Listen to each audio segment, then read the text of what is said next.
નમસ્કાર, શો ટાઈમમાં આપનું સ્વાગત છે। કાશ્મીરમાં યાત્રાળુઓ પર થયેલા આતંકવાદી હુમલાની ઘટનામાં કડક કાર્યવાહી કરવાની માગણી સાથે આંતરરાષ્ટ્રીય હિન્દુ પરિષદ દ્વારા આવેદનપત્ર આપવામાં આવ્યું છે।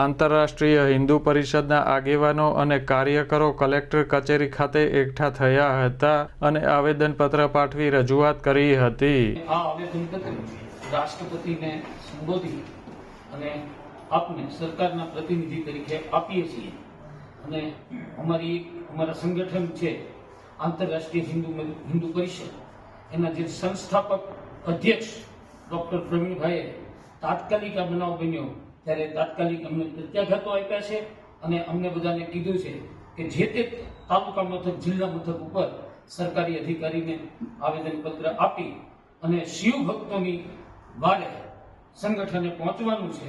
એટલે આંતરરાષ્ટ્રીય હિન્દુ પરિષદ અને રાષ્ટ્રીય બજરંગ દળ બંનેની ફરજ પ્રમાણે અને જવાબદારી પ્રમાણે આપને આવેદનપત્ર સુપરત કરે છે અને એવી લાગણી છે કે અમારી લાગણી છે એ આપ જ્યાં અમે પહોંચાડવા માંગીએ છીએ ત્યાં પહોંચાડશે। યાત્રિકો ઉપર હુમલો કરનાર આતંકવાદીઓને ઝડપી લઈ ફાંસીની સજા આપવા માગણી કરવામાં આવી છે।